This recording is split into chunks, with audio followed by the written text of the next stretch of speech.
പൊള്ളത്തരം വിളിച്ചു പറഞ്ഞു മന്ത്രി ലിജു എയറിൽ. സർക്കാരിന്റെ മദ്യനയവുമായി ബന്ധപ്പെട്ട് എക്സൈസ് മന്ത്രി എം ലിജു കഴിഞ്ഞ ദിവസം മാധ്യമങ്ങളോട് ഒരു കാര്യം പറഞ്ഞു. അദ്ദേഹം പറഞ്ഞത് നമ്മുടെ സൈനികർക്കുള്ള ക്യാൻറ്റീനുകളിൽ ബക്കാടി കഴിഞ്ഞ സർക്കാരിന്റെ കാലത്ത് വിതരണം ചെയ്തു, അതുമായി ബന്ധപ്പെട്ട് കരാർ ഉണ്ടാക്കി, അങ്ങനെ ബക്കാടി അവിടെ വിതരണം ചെയ്യുകയാണ്, അങ്ങനെ കഴിഞ്ഞ സർക്കാർ മദ്യം ഒഴുക്കുകയാണ് എന്ന നിലയിലാണ് അദ്ദേഹം പറഞ്ഞത്. ഏതായാലും മന്ത്രി ലിജുവിന്റെ ആ വാക്കുകൾ കേട്ടതിന് ശേഷം നമുക്ക് തിരിച്ചു വരാം. നിലവിൽ ബക്കാടി വിൽപ്പന ഉണ്ട്. അത് ആർമി ക്യാൻറ്റീനുകളിൽ നിലവിൽ ഈ ഗവൺമെൻറ് തന്നെ അതിന് പെർമിഷൻ കൊടുത്തിട്ടുണ്ട്. LDF ഗവൺമെൻറ് ഇരുന്ന സമയത്ത് തന്നെ അവർ ആദ്യം പെർമിഷൻ കൊടുത്തത്, ടെസ്റ്റ് ഡോസ് ഇട്ടത് കേരളത്തിലെ ആർമി ക്യാൻറ്റീനുകൾ, CRPFന്റെ പാരാമിലിറ്ററി നമ്മുടെ ക്യാമ്പുകളിൽ ചെന്ന് കഴിഞ്ഞാൽ അവിടെ ഈ കാര്യമുണ്ട്. എന്ന് പറഞ്ഞാൽ അന്നത്തെ എക്സൈസ് കമ്മീഷണർ മുമ്പാകെ ബ്രാൻഡ് കൊണ്ടുവന്ന് അപേക്ഷ കൊടുത്ത് രജിസ്റ്റർ ചെയ്ത് ടാക്സ് കുറച്ച്, അവിടെ കൊടുക്കുമ്പോൾ ടാക്സ് കുറവാണല്ലോ, അതുകൊണ്ട് ഇവിടെ വിൽപ്പന നടത്തി തുടങ്ങിക്കഴിഞ്ഞു. ഇപ്പം എന്ന് പറഞ്ഞാൽ സെക്ഷൻ ഈ അബ്കാരി റൂൾസ് അമെൻഡ് ചെയ്ത് ഇവിടെ ലോ ആൽക്കഹോളിക് ബിവറേജ് കൊണ്ടുവന്ന് LDF, അതിനുശേഷം ഇവിടുത്തെ ആർമി ക്യാൻറ്റീനിൽ അത് വിതരണം ചെയ്യാൻ ആവശ്യമായ ബ്രാൻഡ് രജിസ്റ്റർ ചെയ്ത് കൊടുത്തത് LDF സർക്കാർ. UDF എന്ത് ചെയ്തു? ഇവിടെ മന്ത്രി ബോധപൂർവം ഒരു കാര്യം പറയുകയാണോ, അതോ അറിഞ്ഞ കാര്യം ആധികാരികമായി പറയുകയാണോ, അതോ അറിഞ്ഞ് ഈ മണ്ടത്തരം സ്വാഭാവികമായി പറയുകയാണോ എന്നതിനെ സംബന്ധിച്ച് നമുക്ക് വ്യക്തതയില്ല. അത് മന്ത്രി ലിജുവിന് മാത്രമേ വ്യക്തതയുള്ളൂ. അദ്ദേഹം ഒരു കള്ളം ആധികാരികമായി പറഞ്ഞതാണോ എന്ന് അദ്ദേഹം തന്നെ വെളിവാക്കട്ടെ. ഏതായാലും മന്ത്രി പറഞ്ഞ ഈ കാര്യം ശരിയാണോ എന്ന് നമുക്ക് പരിശോധിക്കാം. സൈനികർക്കുള്ള ക്യാൻറ്റീനിൽ മദ്യം കൊടുക്കുന്നു എന്നുള്ള കാര്യം ശരിയാണ്. അത് കേരളത്തിൽ നിന്നായാലും കർണാടകത്തിൽ നിന്നായാലും തമിഴ്നാട്ടിൽ നിന്നായാലും ഈ മദ്യം വാങ്ങുന്നത് കേന്ദ്ര സർക്കാരും തെരഞ്ഞെടുക്കപ്പെട്ട സൈനിക ഉദ്യോഗസ്ഥരടങ്ങുന്ന ഒരു ടീമുമാണ്.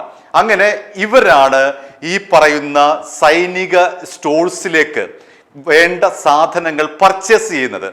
ക്യാൻറ്റീൻ സ്റ്റോഴ്സ് ഡിപ്പാർട്ട്മെന്റ് എന്ന് പറയുന്ന ഒരു വിഭാഗമാണ് ഇത്തരത്തിൽ മദ്യവും ചെരുപ്പുകൾ അടങ്ങുന്ന അല്ലെങ്കിൽ ഭക്ഷ്യ പദാർത്ഥങ്ങൾ അടങ്ങുന്ന സാധനങ്ങൾ മിലിറ്ററി ക്യാമ്പിലേക്ക് വാങ്ങുന്നത്. 1948 CDS അഥവാ ക്യാൻറ്റീൻ സ്റ്റോഴ്സ് ഡിപ്പാർട്ട്മെന്റ് നിലവിൽ വരുന്നത്. ഇത് പൂർണ്ണമായും കേന്ദ്ര സർക്കാരിന്റെ നിയന്ത്രണത്തിലാണ്. ഇവിടെ നിന്ന് സാധനങ്ങൾ വാങ്ങാൻ ജവാന്മാർക്ക് മാത്രമേ കഴിയുകയുള്ളൂ, സൈനികർക്ക് മാത്രമേ ഇവിടെ നിന്ന് വാങ്ങാൻ കഴിയുകയുള്ളൂ. 2 തരത്തിലെ കാർഡ് ഉപയോഗിച്ചുകൊണ്ടാണ് ഈ CDS അഥവാ ക്യാൻറ്റീൻ സ്റ്റോഴ്സ് ഡിപ്പാർട്ട്മെന്റിൽ നിന്നും നമ്മുടെ സൈനികർക്ക് സാധനങ്ങൾ വാങ്ങിക്കാൻ കഴിയുകയുള്ളൂ. അതിലെ ആദ്യത്തെ കാർഡിന്റെ പേരാണ് ഗ്രോസറി കാർഡ്.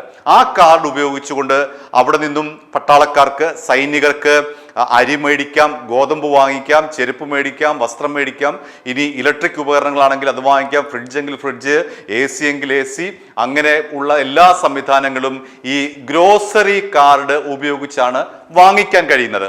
ഇനി രണ്ടാമത്തെ കാർഡ് ആൽക്കഹോളുമായി ബന്ധപ്പെട്ട കാർഡാണ്. അതുപയോഗിച്ച് സൈനികന് ഒരു മാസം നിശ്ചിത കോട്ട അവിടെ നിന്നും ലഭിക്കും. അത് പുറമേ നിന്നുള്ള മദ്യത്തിന്റെ വിലയേക്കാൾ കുറവാണ് അവിടെ ലഭിക്കുന്നത്. ഈ ഗ്രോസറി കാർഡ് ഉപയോഗിച്ച് വാങ്ങിക്കുന്ന സാധനങ്ങൾക്കും വലിയ തോതിൽ വിലക്കുറവാണ് പൊതുവിപണിയേക്കാൾ.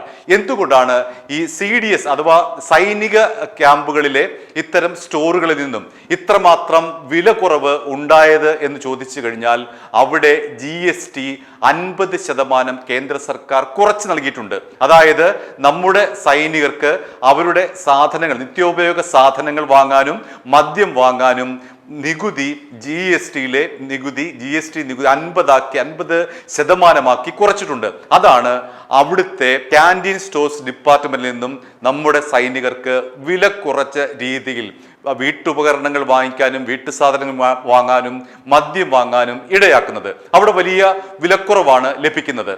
എന്നാൽ പൊതുവിപണിയിൽ അങ്ങനെയല്ല. ഇവിടെ മറ്റൊരു കാര്യം കൂടി ലിജു മറന്നുപോയി. കാരണം ഈ ക്യാൻറ്റീൻ സ്റ്റോഴ്സ് ഡിപ്പാർട്ട്മെന്റിൽ, അതായത് നമ്മുടെ സൈനിക ക്യാൻറ്റീനുകളിൽ നിന്നും മദ്യം വാങ്ങിക്കാൻ സൈനികരല്ലാത്ത ഒരാൾക്ക് കഴിയില്ല എന്നുള്ളതാണ് യാഥാർത്ഥ്യം. അതായത് നമ്മുടെ ബെവ്കോയിലും അതേപോലെ ബാറുകളിലും വിൽക്കുന്ന പോലെ മദ്യം അവിടെ പോയി നമുക്ക് വാങ്ങാനോ കുടിക്കാനോ കഴിയില്ല. സൈനികർക്ക് മാത്രമായി പരിമിതപ്പെടുത്തിയതാണ് ഈ ഒരു ഡിപ്പാർട്ട്മെന്റ്. അതായത് ക്യാൻറ്റീൻ സ്റ്റോഴ്സ് എന്ന് പറയുന്ന ആ ഒരു ഡിപ്പാർട്ട്മെന്റ്. അവിടെ പോയി സൈനികർക്ക് മാത്രമേ സാധനങ്ങൾ വാങ്ങിക്കാൻ കഴിയുകയുള്ളൂ.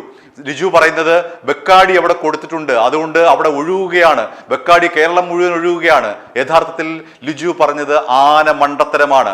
അവിടെ സൈനികർക്ക് മാത്രമേ ബെക്കാടി വാങ്ങാൻ കഴിയുകയുള്ളൂ. കേന്ദ്ര സർക്കാരിന് മറ്റ് ഏത് സംസ്ഥാനത്ത് നിന്നും ഇത്തരത്തിൽ മദ്യം വാങ്ങി ഈ CDSലേക്ക് എത്തിക്കാൻ കഴിയും, അതായത് ക്യാൻറ്റീൻ സ്റ്റോഴ്സിലേക്ക് എത്തിക്കാൻ കഴിയും. അതിന് കൃത്യമായ നടപടിക്രമങ്ങളുണ്ട്, കൊട്ടേഷൻ ഉണ്ട്. അത് വിളിച്ചിട്ട് അവിടെ നിന്ന് ഇത്തരത്തിൽ മദ്യം വാങ്ങി അവിടെ കൊടുക്കും. ഒരുപക്ഷെ കർണാടകയിൽ നിന്നാകാം, തമിഴ്നാട്ടിൽ നിന്നാകാം, ഇനി ലിജു പറഞ്ഞതുപോലെ കേരളത്തിൽ നിന്നുമാകാം. പക്ഷേ അവിടെ കിട്ടുന്ന ബെക്കാടി ഒരിക്കലും പുറത്ത് സാധാരണ പൗരന്മാരായ നമുക്ക് കിട്ടില്ല. ഇനി മറ്റൊരു പ്രധാനപ്പെട്ട കാര്യം കൂടി നമുക്കറിയാമല്ലോ, പലപ്പോഴും ഈ മിലിറ്ററി കോട്ട മറിച്ചു വിൽക്കുന്ന പട്ടാളക്കാരുണ്ട്. പക്ഷേ അതിന് 2018 അന്നത്തെ കരസേനാ മേധാവിയായിരുന്ന ബിപിൻ റാവത്ത് ഇത്തരത്തിലുള്ള അഴിമതികൾ തടയാൻ 37 നിർദ്ദേശങ്ങൾ നൽകി. അതിലെ ഏറ്റവും പ്രധാനപ്പെട്ട ഒരു നിർദ്ദേശമാണ് ഈ സൈനികർ ക്യാൻറ്റീനിൽ നിന്നും തങ്ങളുടെ കാർഡ് ഉപയോഗിച്ചുകൊണ്ട് ഈ പറയുന്ന കുറഞ്ഞ വിലയിൽ അവർക്ക് ലഭിക്കുന്ന ക്വാട്ട വാങ്ങി പുറത്ത് മറിച്ചു വിൽക്കുന്നത് കുറ്റകരമാണ്. ഒരുപക്ഷെ ഒരു സൈനികന്റെ ജോലി പോലും പോകാൻ തക്ക വിധമുള്ള കുറ്റകൃത്യമാണ് ഈ മദ്യം മറിച്ചു വിൽക്കുന്നത് എന്ന് 2018 കരസേന ഔദ്യോഗികമായി ഉത്തരവിറക്കി.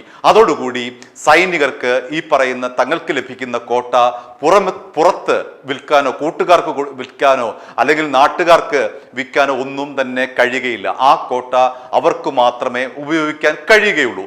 ഇതാണ് യാഥാർത്ഥ്യമെന്നിരിക്കെ ലിജു ഇവിടെ ഒന്നുകിൽ ജനങ്ങളെ തെറ്റിദ്ധരിപ്പിക്കുകയാണ്, അല്ലെങ്കിൽ അദ്ദേഹം അറിഞ്ഞുകൊണ്ട് ഒരു മണ്ടത്തരം പറയുകയാണ്, അല്ലെങ്കിൽ അദ്ദേഹം അറിയാതെ ഒരു മണ്ടത്തരം പറയുകയാണ്.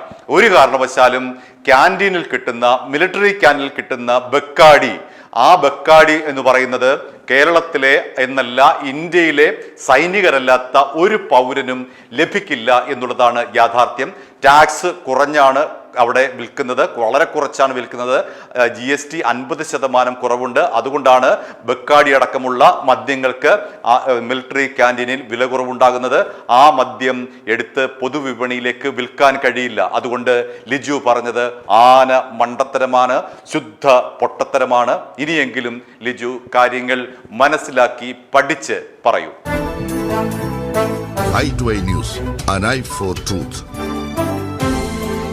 i2i News സബ്സ്ക്രൈബ് ചെയ്തിട്ടില്ലാത്തവർ ഇപ്പോൾ തന്നെ സബ്സ്ക്രൈബ് ചെയ്യുക. നോട്ടിഫിക്കേഷൻ ലഭിക്കുവാൻ ബെൽ ബട്ടണും അമർത്തുക.